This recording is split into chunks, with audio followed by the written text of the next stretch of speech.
The Whispering Room. The night was quiet, but not silent. It was the kind of night where shadows stretched too long, where the wind carried whispers that had no source. Ethan had always considered himself a rational man, someone who didn't scare easily. But tonight, as he stepped into his newly rented house, a chill ran down his spine. The house was old, nestled at the edge of a forgotten town. The kind of place that locals spoke about in hushed tones but never truly explained why. Ethan didn't believe in ghosts, nor did he entertain superstitions. He was here for solitude, a place to write in peace, a place to start over. It started subtly, a whisper just outside his bedroom door at night. Too soft to be words, too distinct to be the wind. He dismissed it at first, assuming it was his mind playing tricks. But as days passed, the whispering grew bolder, more insistent. Then the door to the attic unlocked itself. Ethan had never been up there. The landlord never mentioned it, and the key had been missing since he moved in. One evening, as he passed by the attic door, it creaked open, revealing a staircase that spiraled into darkness. A cold draft kissed his skin, and the whispering grew louder, more desperate. Something was waiting for him. Against his better judgment, he climbed the stairs.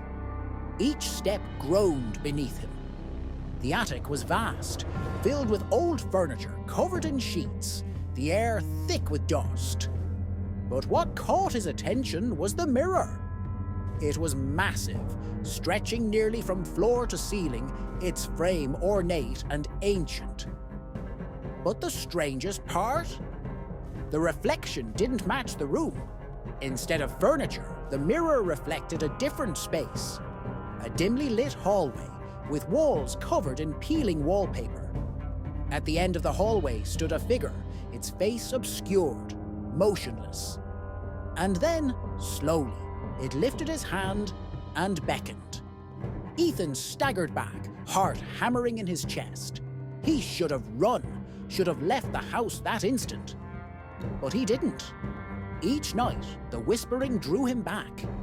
The figure in the mirror never moved beyond the hallway, always standing there, waiting, beckoning. One night, he touched the glass. It was ice cold. The reflection rippled, and suddenly, he was falling. The air left his lungs as he was pulled through the mirror, landing hard on the wooden floor of the hallway he had only seen in reflections. The silence was suffocating.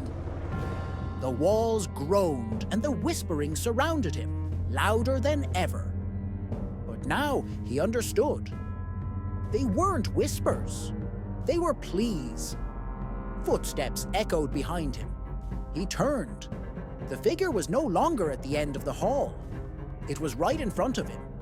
The last thing Ethan saw was his own face, staring back at him with empty eyes, before everything turned black.